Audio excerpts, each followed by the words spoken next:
Everybody, we are live. It is Wednesday. It is February the 14th. And of course, it is St. Valentine's Day.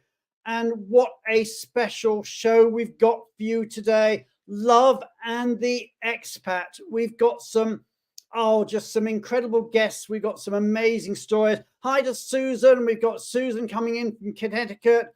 I tell you, people are coming in from all over the world. I can see we've got Jeremy Chander in the house. We've got Catherine Tober in the house. I see Maya coming in from Austin. I tell you, there is so much out there. There's so much love on the show today. We've got so many stories. You are going to love the show today. I just promise it. And we've got some amazing guests. We've got Irene Wolff, we've got Tanya Maritini, we've got Spencer Reynolds, and we've got Sherry from Vialto. So we've got Scherezade Maestre. So we've got an amazing show today. But everybody, you know how it works. Please join in the conversation, write in the comments box. Hi to Stephanie, she's in the house from Philadelphia. We got Rob from Cambridge. We got Sarah from Florida. People coming in from all over for this amazing show. And not only are we going to talk about love, but you're also going to get CPE credits. And I know how much you love those CPE credits. So if you do want your St. Valentine's CPE credits, here they are. If you want them from your ERC credits, your GMS or your CRP credits, then just jot down that number there for your GMS or CRP credits. Whilst I'm on the subject, big congratulations to Anupam for becoming CEO of Worldwide ERC, and thank you as ever for all your support. And if you want your HRCI or your SHRM credits, they're up there, and many thanks to our good friends at Rocket Mortgage for providing those credits. Now, next week, it's not St. Valentine's Day next week, so we're moving on to something completely different. We'll be talking about project mobility, which is a really important subject for anybody in any industry that moves out people, not just as a one or two person band, but for a large scale project. Really big issue. We'll be talking about that next week. Anyway, we always like to share with you a little bit of breaking news, what's been going on in our wonderful industry over the last 7 days. So without further ado, let's find out what's been going on in the wonderful world of global mobility over the last 7 days.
To everyone who's moved job, everyone who's been promoted, and if you're looking for opportunities out there, then hopefully we've shared some interesting job opportunities are out there.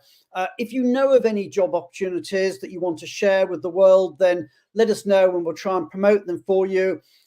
We're just here to help out, and that's our little bit of global mobility love. Anyway, we're going to be talking about love, and we're going to look at it from all different angles. But let's start with maybe one of the most important angles from our mobility perspective, immigration. And as ever, I'm delighted to say we've got Julie Onslow-Cole here with us, who's going to be talking today about love and visas. Let's go for it. Julia.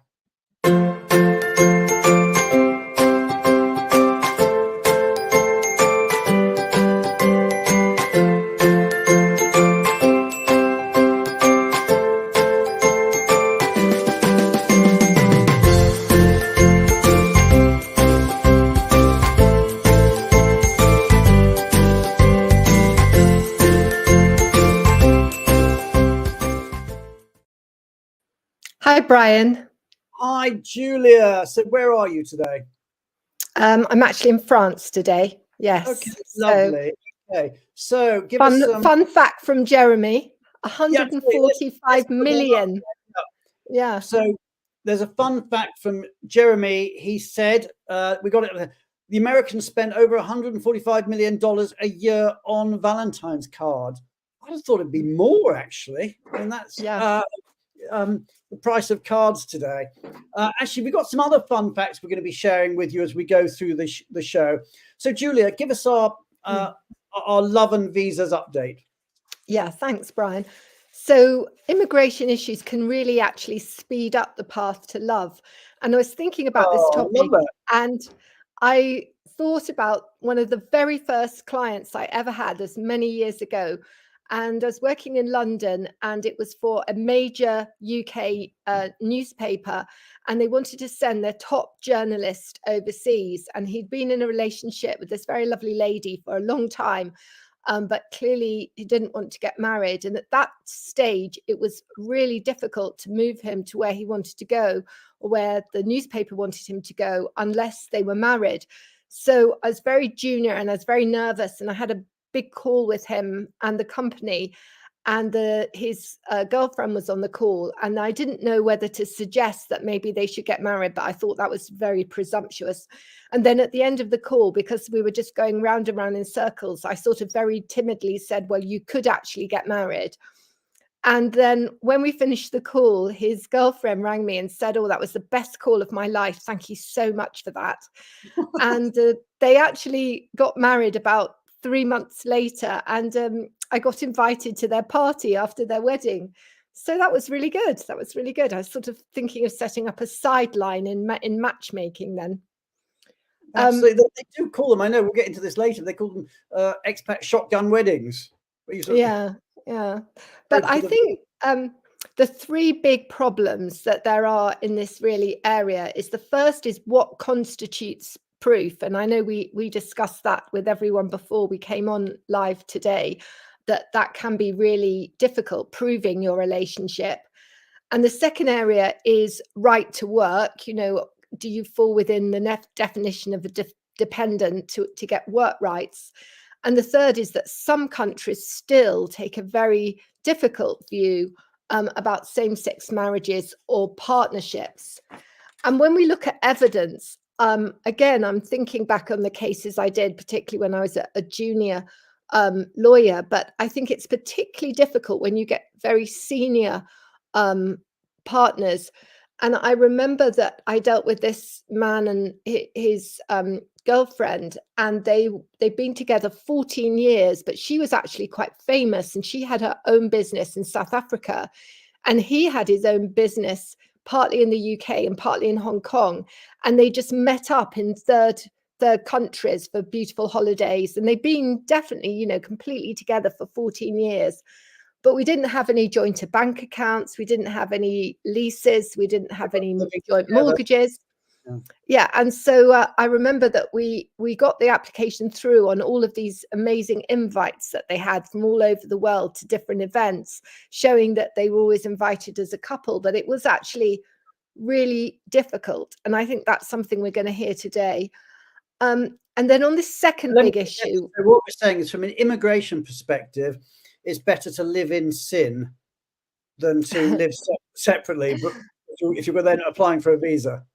Well, I think the real moral of the story is that you actually need to document a lot of these things that you just wouldn't think about documenting, you know, so it is actually useful to document a few things.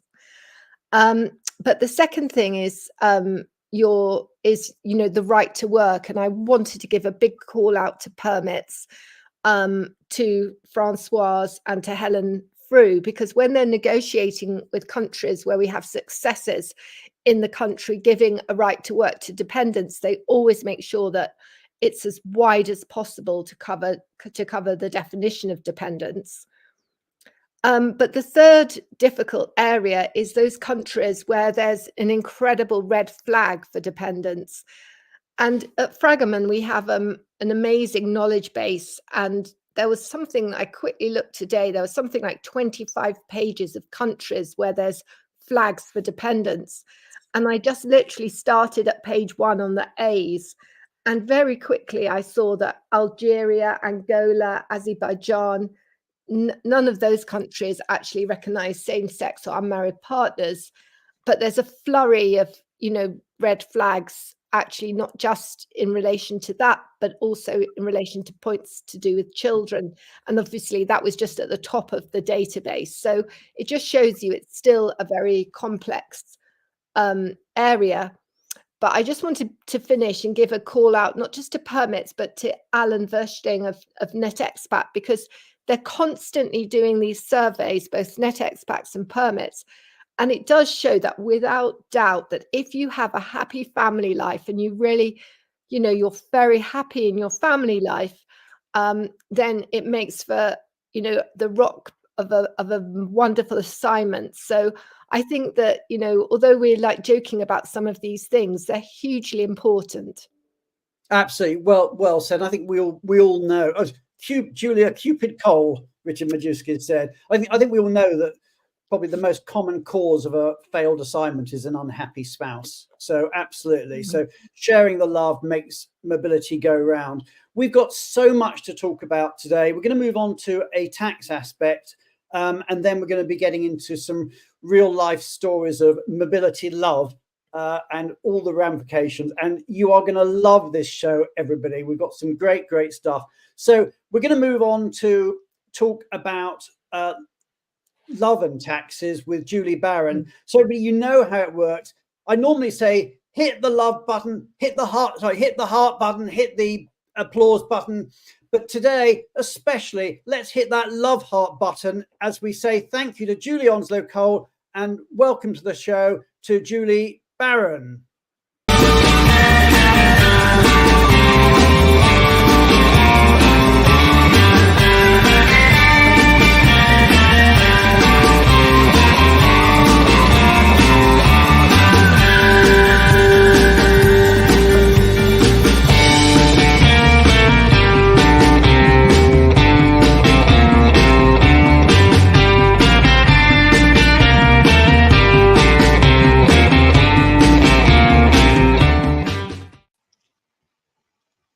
Hello, Brian. How are you? Happy Valentine's Day. And to you, and to you. So, Julie, give us some, as Rob put there, nothing more romantic than taxes. Rob, so much romance in taxes.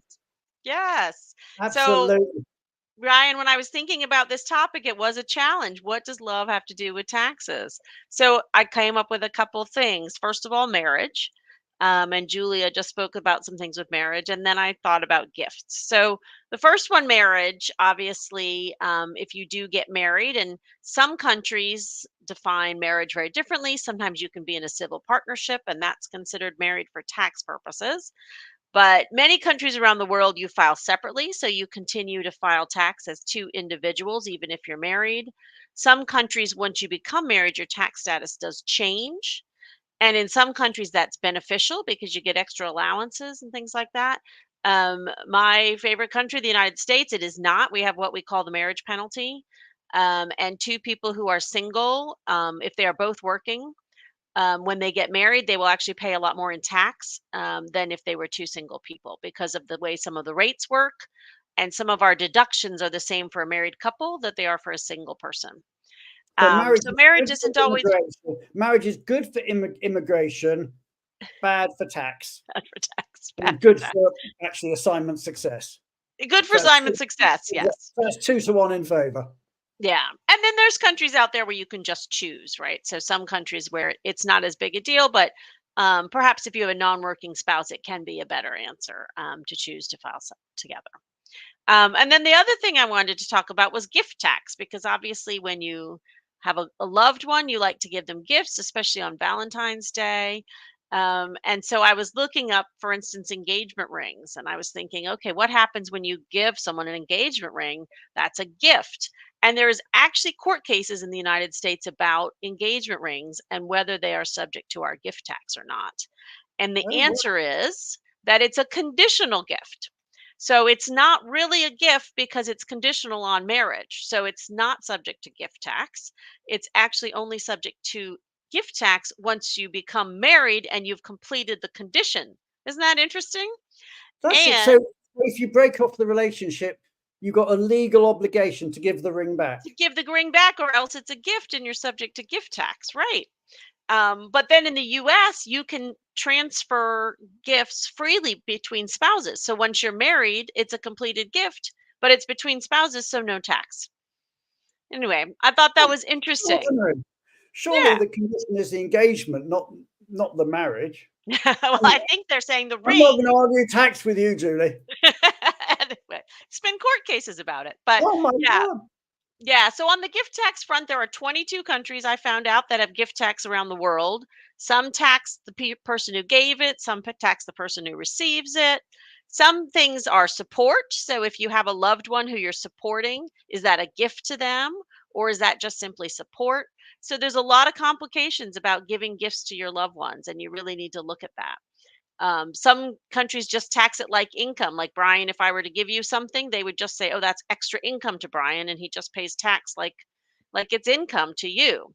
Um, some people tax it on the giver. Some countries it's tied into the inheritance tax. Here in the U.S., we have an annual limit of how much gift you can give, but then we also have a lifetime limit.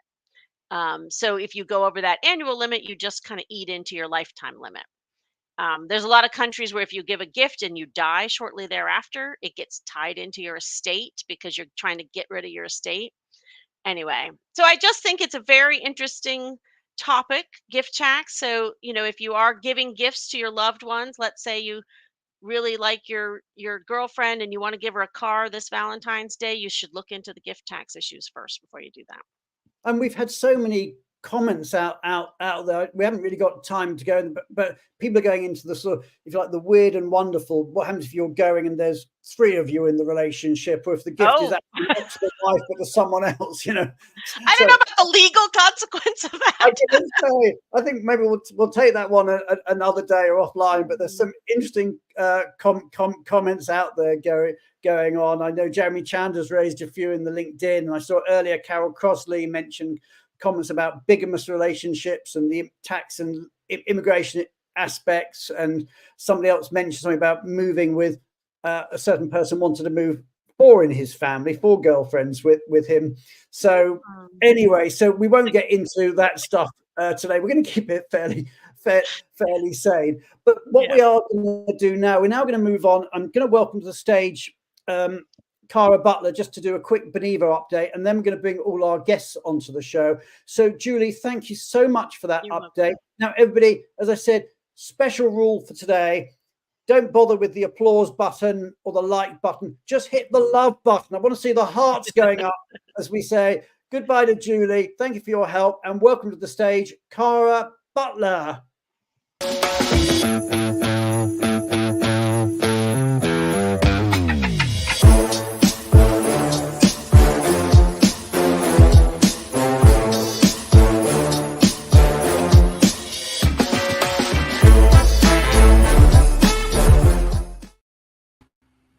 Hi, Brian. Happy Valentine's Day. Great to see you. Tell us what's going on in Benevo world as we celebrate St. Valentine's Day today. Yeah, lots going on. First up, though, is on March 1st, we'll be at FEM, the Forum for Expatriate Management. Our very own Beth Nielsen and Tom Penfield-Wells will be there. They're going to be hosting a roundtable discussing the future of seamless employee relocation experience and high-tech, high-touch.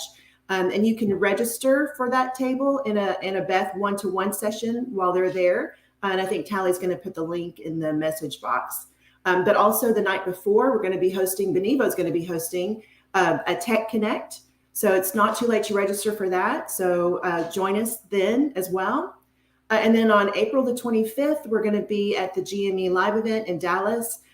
Myself, Kennedy Layton, will be joined by Eric Halverson, where we'll also have a discussion on high-tech, high-touch. And then, of course, tomorrow, we're going to be having our quarterly Changemakers call, where we're going to be going over with our Changemakers group some intensive training on our cost estimate and cost-saving scenarios tool. So if you're not a Changemaker, join our group. We'd love to have you in some future sessions. So a lot going on. Excellent. So thank you so much for that. We're now going to start sharing the love, guys. So this is where it gets really, really fantastic. We can share some real life love stories. We've got, in fact, we've got 4 very special guests with us today. We've got Spencer Reynolds from Takeda. We've got Irene Wolff from Wacker. We've got Scherezade Maestre from Vialto, and we've got Tanya Mariottini from Twilio. Now, normally I would say that it should be special on Valentine's Day. It should be ladies first. But today, being mobility professionals, we're actually going to do it in time zone order because I don't want to have too many people on stage all at the same time. So we're actually going to start today's show in Tokyo. So everybody, as we bring up our first group of guests, please hit that love button, and we're going to welcome to the stage Spencer Reynolds, Irene Wolff, and Scherezade Maestre. And Tanya, who is last in time zone order, is going to be joining us in a little bit. So everybody, hit that heart button as we go live with these wonderful, wonderful guests.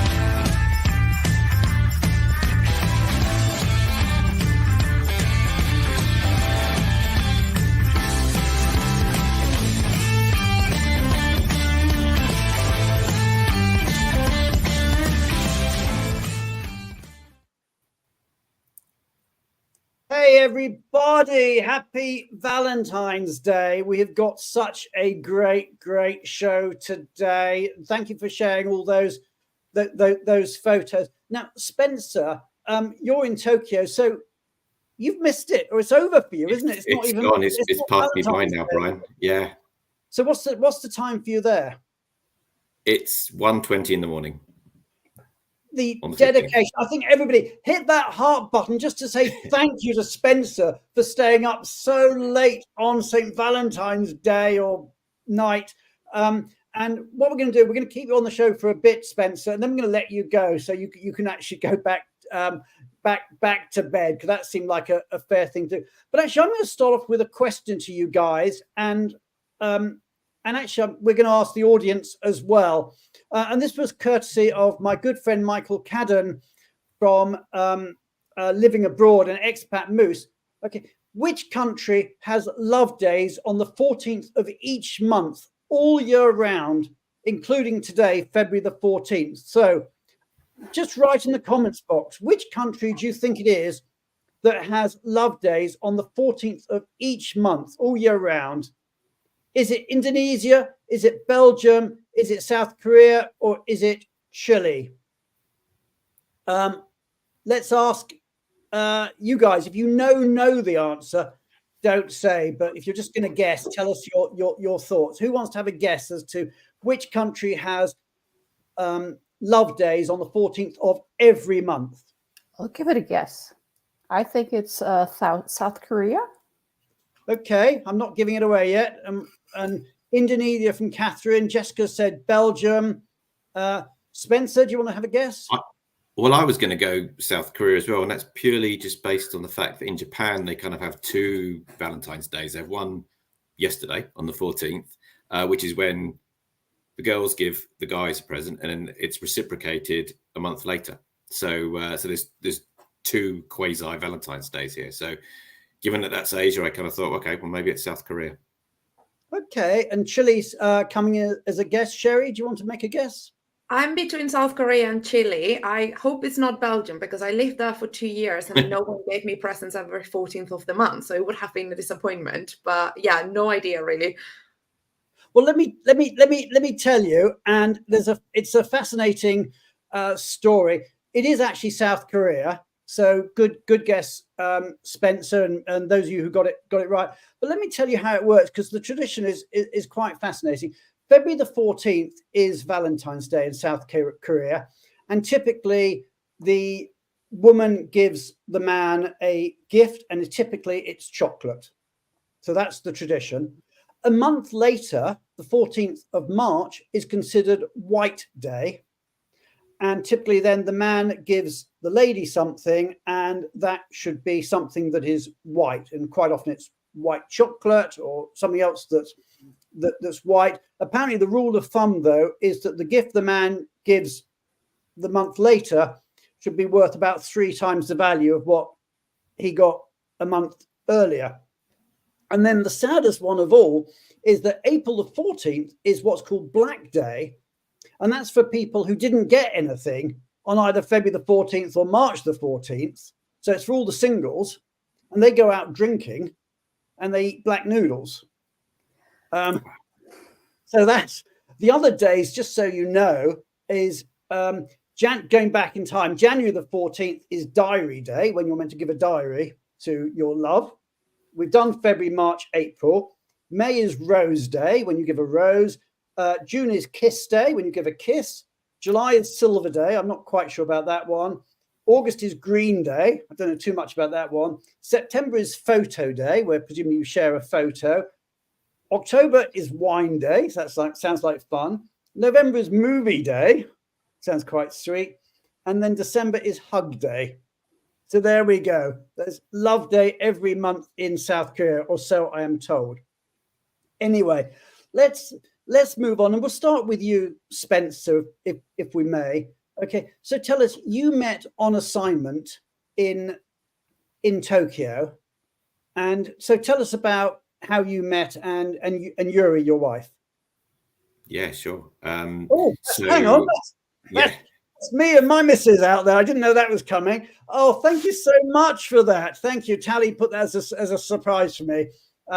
That's me and Steffi, my true love. And yes, she did get a Valentine's card. And yes, we are going out for dinner. So yes, I met my wife Yuri here in Japan. It was an introduction through another expat, a friend of mine. He was holding a barbecue at his house, and she was invited as well, and we got to meet there. And we went on a date the very next day after we'd met, and another date the night after that, and so on and so forth. And I think within the space of about a year and a half, 2 years, we'd tied the knot and got married here in Japan, which is a very very cold experience down at the local government office. Yeah, tell us a bit about that. So tell us what weddings are like in Japan, because I understand they're quite different to other countries. It's officially it's a form filling exercise. So you go down to the local government office, and on the day that we got married, we decided to dress up and look the part. And we then we had to wait in a queue first of all, and then we sat at a counter whilst the government official pointed out the mistakes in the application we'd made. We were joined by my best man who came to the government office with us and sort of took photos and everything else. And then when we had finished up, he had arranged for a stretch limo sat outside the government office with "just married" all over it, etc., ready to pick us up after the event. So it's a very cold experience. I mean, obviously in Japan they also have their parties, and they have what they call a nijikai and a sanjikai, which is the second party and the third party, and they keep going and keep going. But the actual wedding itself is a form filling exercise. Okay, so thank you so much for that, Spencer. I know it is so late in the night for you tonight. So we're going to let you go, and we're going to bring on Tanya Mariottini to join us. So Spencer, thank you so much. It's been absolutely fascinating to hear your story about Yuri and what weddings are like in Japan. So everybody, please hit that love button, hit the heart. Let's say thank you to Spencer, and let's welcome to the stage Tanya Mariottini to join us. Thanks, Brian. Bye-bye. Take care.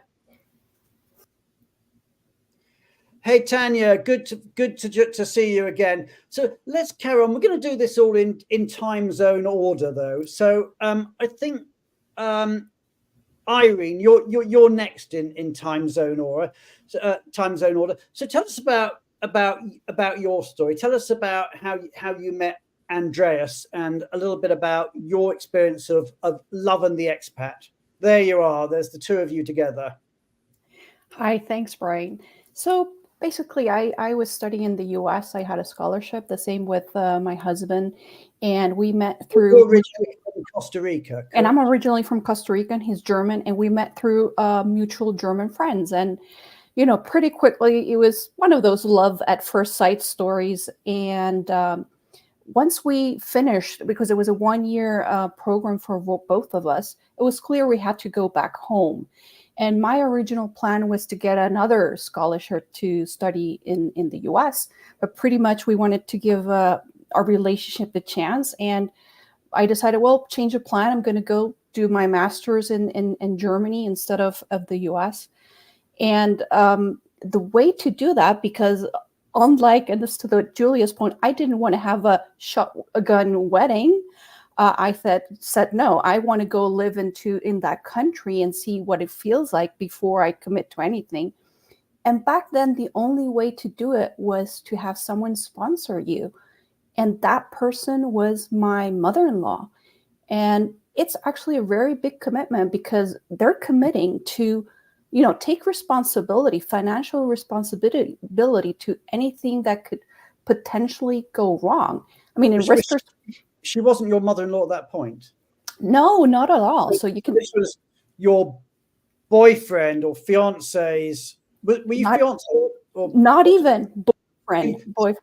This is amazing. So, what's her name? Let's give her a shout out. Irene Wolff.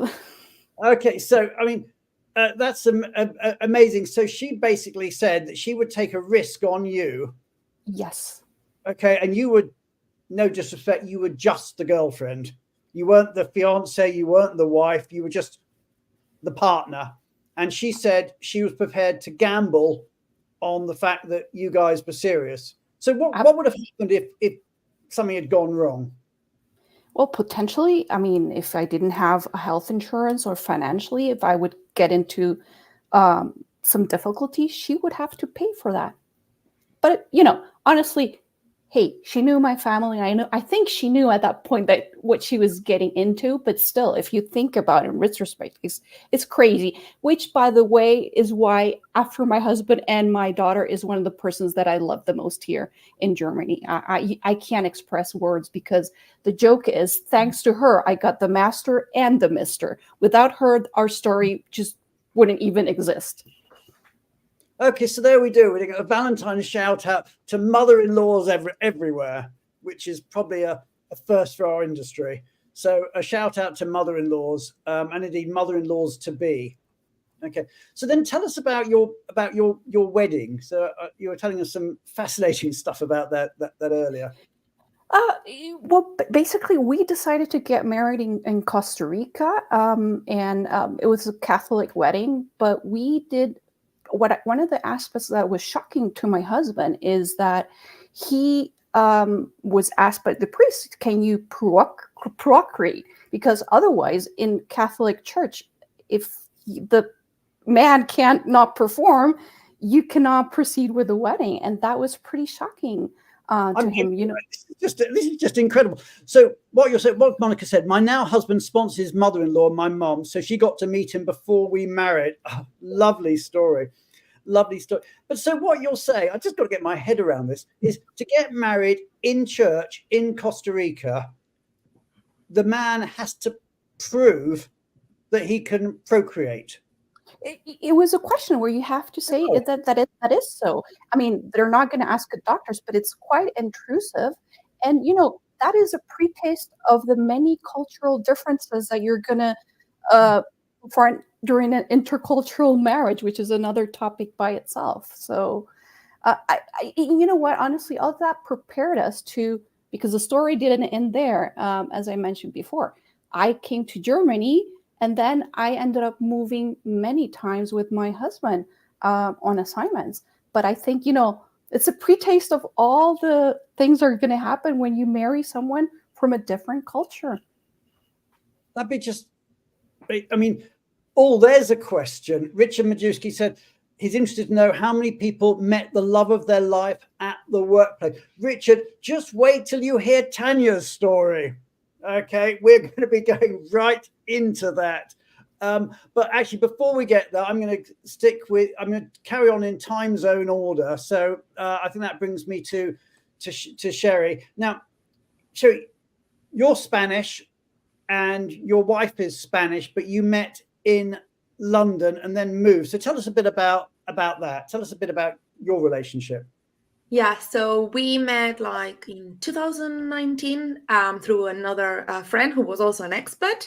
And it was funny because I was on the waiting list for an amazing work opportunity in Belgium. So I actually didn't want to meet anyone, but these things happen. And after only 4 months of relationship, I was actually meant to move to Belgium with an international relocation, like amazing package.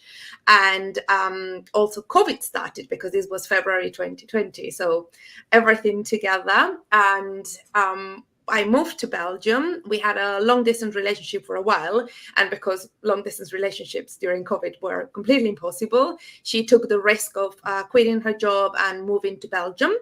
And we are both EU nationals, so what we needed to do was do the EU registration, which is supposed to be a very, very simple process.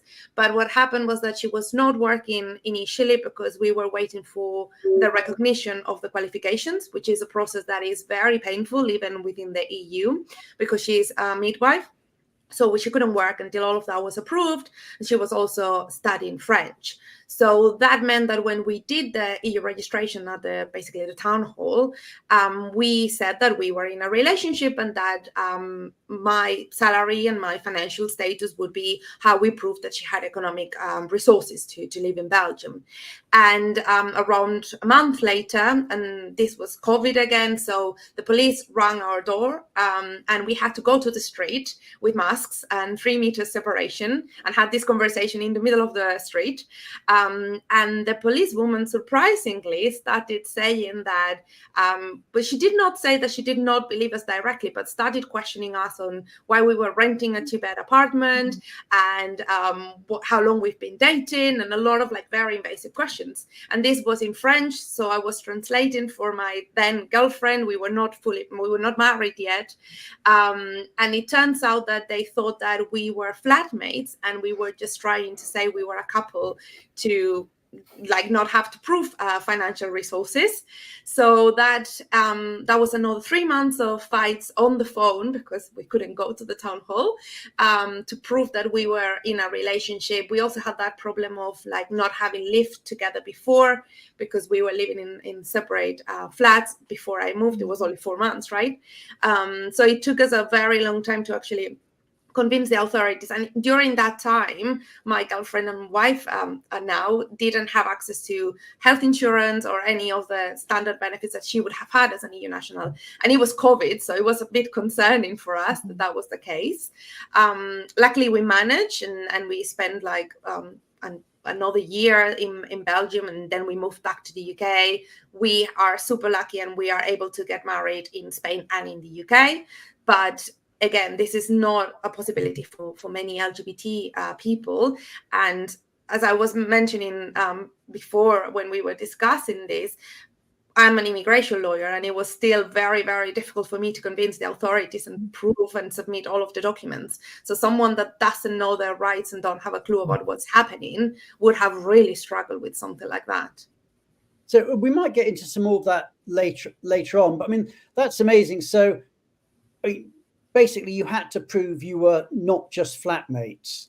So here's a tip for mobility professionals everywhere, is if someone is telling you that story, then tell them to rent a 1-bedroom apartment, because a 2-bedroom apartment obviously was a sort of a bit of a flag against you for being so absurd as to want to have a spare room.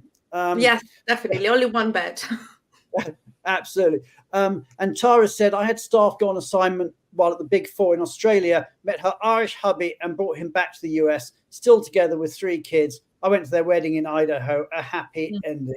Oh, that's lovely. So Tanya, let's bring you into the story. Actually, before we do, you mentioned a fun fact to me. So let's just go there. Don't tell the answer. Let's just ask that as a question in terms of nationality. So let's ask the audience a question. Okay. Do you want to be country or city? Maybe we'll do city then. So, because many know, obviously, my last name is Italian. My husband is from Italy. He is Italian. And so I was sharing a fun fact, and that is that all my jewelry, my little earrings that I wear all the time too, that you might see me out with, they're all from the town where Saint Valentine is buried, where he was born, and also where he was bishop. So I always feel like that's kind of a fun fact that all of my jewelry is from the town from Saint Valentine. And so maybe the question is, does anyone know the name of the town in Italy? Okay, so there's the, hang on, let's just put up the logo. There's our fun fact, okay? Do you know where Saint Valentine came from? And it's not good enough to say Italy. Yes, the specific town, exactly. Presumably it was Valentino, is his name in Italian. But Tanya, you got an amazing story about Love and the Expat. We've talked about expat love, but you got a slightly different twist on this, which is just fabulous. So tell us about your version of Love and the Expat. Yeah, so such a great story. So in 2005, there we are. That's Giorgio, isn't it? Yes, my husband Giorgio.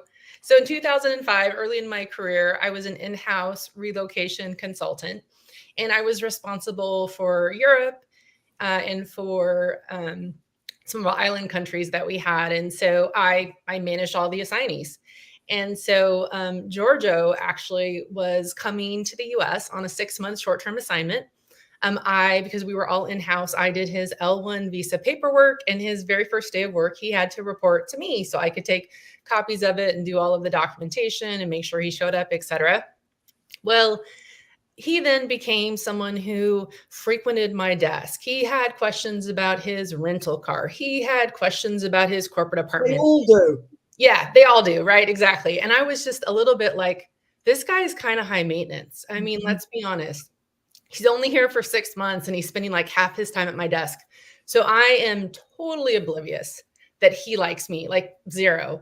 And then after he'd been there a few months, he said, hey, I'd like to have you over to my place and I will cook you a homemade Italian dinner. And again, who says no to a homemade Italian dinner? No one. So anyways, of course I said yes. And we have been together ever since then. But so when we first started dating, however, it was a little controversial.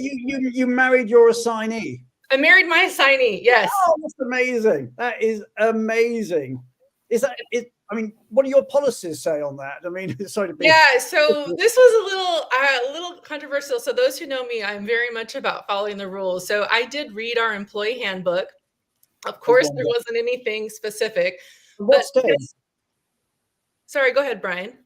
At what stage did you read it in the relationship? On the track, were you? Pretty early on, but because again, I was his in-house consultant, I was the one who was reviewing and approving his expense reports. And like some of them like were meals that like he and I had gone out to dinner and he was submitting reimbursement for. So very quickly after we started dating, the whole team knew, my boss didn't, but the whole team knew. And so I had someone else on the team. I transferred his file to them because I didn't want there to be anything that wasn't above board. Mm-hmm. But then I shared this with everyone earlier, which is really funny. So I didn't like, there wasn't a way, like, how do you tell your boss, like, hey, I'm dating one of the assignees, but it's no big deal. Like I gave his file to someone else. Like, don't worry about it. So one day my boss calls me into her office and she's like, Tanya, shut the door. And I was like, oh my gosh, like, what did I do? She literally stood up. I still remember. She put her hands on the desk and she leaned forward and she's like, are you dating one of the assignees? And I was like, yes, and I started going, but like, it's all above board. And like, I gave his file to someone else and I read the handbook. Like, I'm not doing anything. She was totally cool with it. She was only upset because apparently it was like the gossip across the company. And she wasn't the first one to know. And she had heard from the VP for my husband's business function that he was part of, and all the leaders were talking about it. But the nice thing that materialized out of that is that I think Irene mentioned it, like the long distance relationship was going to be hard. And so he really wanted to stay in the US. And I just thank everybody, I think because it had been gossip and like all the leaders at the company knew that we were dating, he ended up being able to apply for a couple of roles. He got a job in the US and he was able to stay in the US. So thankful for that. But it was I haven't met anyone else yet that's married an assignee. So if you're out there, put it in the comments. But absolutely, if there's any other stories out there of Love and the Expat, put them in the comments and we'll try and raise them. But this story is amazing. I mean, obviously with assignees, I mean, normally the assumption is they're going to go back home at some point.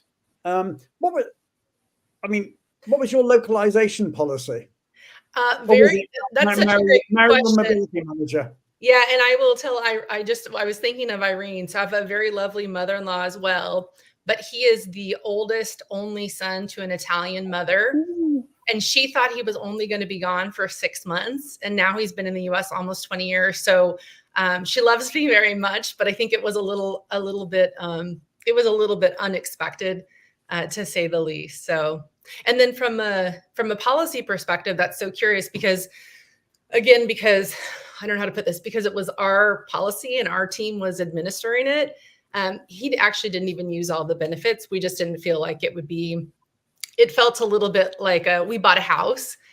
Because he, again, interesting, right? But because he wasn't a citizen at the time, we could get better rates if we bought the house just in my name. Folks may know this. And so we didn't take advantage of like the home purchase benefit because it just didn't feel like the right thing to do because his name wasn't technically on it. But yeah, we had a localization package. I was the first person to marry an assignee, but not the first person to localize in the US. And I think Javier said he had a similar experience. One of his team members at ICANN Relocation in India married an assignee and is in the US now. We should go back to the question, actually. Oh, hang on, Bindu. One of my first clients was a gay couple in India, and back then it was not a common thing. Absolutely. We're going to get back to same-sex relationships in a bit. But Tanya, let's deal with the question. Tell us about Valentino. I mean, Benivo is not a town in Italy, although I should actually say, just for those who don't know, Benivo the name comes from the word for welcome in whatever it is, 8 European languages, bienvenu, bienvenuto, bienvenido, etc., etc. Anyway, but getting back to St. Valentine's, tell us about this. Yeah, I was like, I see it up on the screen. Andy got it right. So it's Terni. So it's a little town in Italy. It's beautiful, but that's the hometown of St. Valentine. And whereabouts in Italy is Terni? You know what? It's actually central, a little bit north. It's so interesting you say that because Terni is actually also, we'll call it like a province, right? Because there's different sections. Like my husband's from Lazio, which is Rome. He went to university in Rome, and it's just a little bit above that. So it's neighboring. It's near Tuscany, that area. Okay. And Richard's saying his son will shortly relocate for love into the Middle East. I mean, yeah, I mean, there's a lot of that. I mean, I'll tell you a personal story. My son, he used to work for Deloitte, and he went on assignment to Sydney in Australia, and he went with his then girlfriend. And like we were talking about earlier, to move to get a visa for his partner, now his wife, he had to prove to the Australian authorities that they were in, I think the phrase was a genuine and continuing relationship. And you have to provide all sorts of information. You have to provide financial statements. You have to provide personal declarations. You have to provide copies of your calendars, social events you've been to, bills. I mean, fortunately, from their perspective, they had been living together, so they did have household bills to share and all that sort of stuff. But he had to ask his family and friends to do letters. Now, he asked me, and me being a sort of like a formal sort of professional services guy, did a letter to whom it may concern. I've known Nicole for so many years, and this is relationship. My daughter, his sister, who's much more creative. She did a little handwritten note surrounded with love hearts and little pictures on it, cartoon pictures of them together, saying how much they loved each other. And I'm guessing that her letter was probably a lot more successful than mine. Anyway, they got there, and it's all got a happy ending. He proposed to her out in Tasmania. They got married. They've now come back to England. They got 2 kids, so everything's lovely. But anyway, that's my personal Love and the Expat story. So, Sherry, let's just move back to you, because you touched on it earlier. Let's talk about same-sex relationships, because there are a whole host of issues that are different. So maybe just talk us through a couple of the issues that you've seen either personally or in practice. Yes, and I think that Julia already mentioned that before, and I actually wanted to mention that we just got some slightly positive news, at least in the European Union. But basically, in a lot of countries, the same-sex marriage is not legal, and we all know that for immigration purposes, you cannot have a dependent permit if you're not married. So even like in some countries, even if you're married, you won't get it because they don't recognize it in the country. But in general, all the countries that would recognize it, if you can get it, if you're not from one of the countries that have it recognized, you wouldn't even be able to, because to get married in a country, and we can talk about how to decide where to get married when you have like people from different countries, right? But in many cases, it's not even a possibility if you're not from there or you don't live in that country. That means that in practice, LGBT couples cannot go to a lot of countries, like from the start, and you have to start looking into getting a student visa or some kind of independent work permits. And those things are, well, you don't want to be in that situation in case something goes wrong normally. And the second problem that I live through, and that I know a lot of people that have those problems, even in the European Union, is that when the relationship is not fully recognized, the other person doesn't have any rights to, health, insurance, different benefits, even pensions. So I lived through that in Belgium. Like my current wife was without health insurance for like 3 months. And we had to be with the basic insurance, but other people would not even be able to get it at any point because they would never be able to get married. And one example that really touched me when I heard about it, I was still living in Belgium. It was a couple of friends that I have. One is Italian and the other one is Greek. And they were trying to get married in Belgium, and they needed basically a certificate saying that certificate of singlehood, I think it's called, from the home country, saying that this person is not married in this country, they can get married somewhere else. And Grace actually asked for proof of why this was required. And when they submitted a request from the Belgian authorities that for a marriage certificate that showed 2 men, this was rejected. So basically, he could not even get married in Belgium, even though it's allowed, because he could not get the paperwork from the home country. And that means that they would always be in that situation. And it's been like 3 years, and they're still waiting for a court hearing in Greece that would give him that document. That's just extraordinary. I'm getting so many stories coming through. There's one here. This might be too long to put it all on screen, but I'm going to read it. There's a comment here from Jeremy Chander, and I'd be interested to know whether anyone else has got. He said he moved a senior executive who was given a 40-foot shipping allowance, met him at his home and his wife, who was also moving. He asked if there was room on the shipping container for more, so I said yes, there was. He asked me to meet at his office for his office furniture to be loaded into the container. After the survey, he asked if there's any room left in the shipping container, to which I said yes. He asked me if I could be trusted with a secret. He then asked me to meet at an address. So I'm just losing it here as it's coming. He was moving his girlfriend. The girlfriend knew about the wife, but the wife knew nothing about the girlfriend. The movers had to be very careful not to mix anything up in the shipping container. As far as I know, everything worked out well in the end. I mean, what a story is that? Moving as a throuple, we called it. I mean, so many issues. So I mean, that come out here. It's just extraordinary. I mean, any other stories we want to share for our last few minutes of I just want to mention, because I've seen the comment from Jeremy Chander about Stonewall giving support and advice of same-sex couples relocating. Actually, The Permits Foundation also has in their map to which countries same-sex couples can move with recognition. So that's also a very good resource for international couples.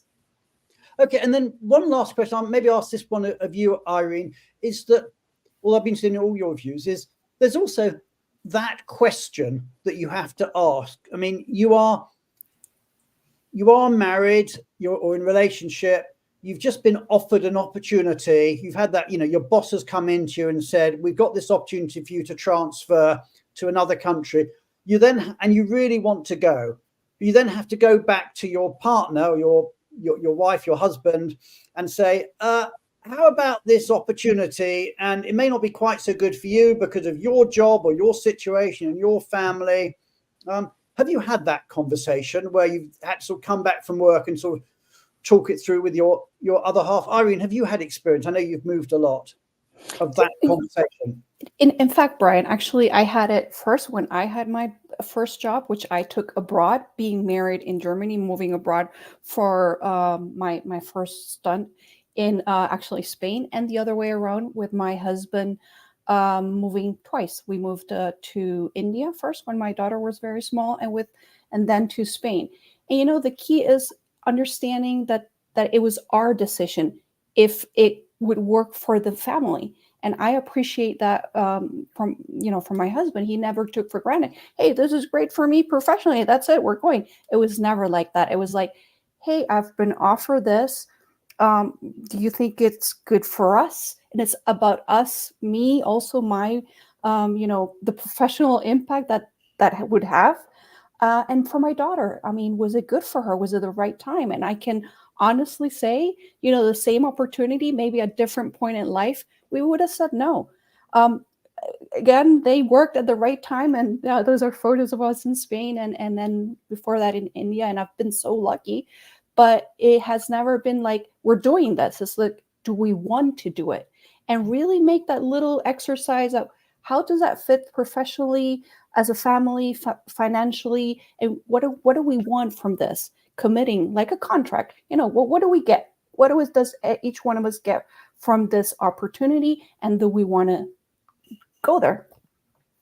So, and actually, Jeremy has put this comment up here, and I had a similar comment from somebody else. He said, for an oil field company, we had to move a marriage counselor. Too many of the men were running off with the locals. The client had to move the families quickly. And actually, I had a similar comment on LinkedIn from Carol Crosley.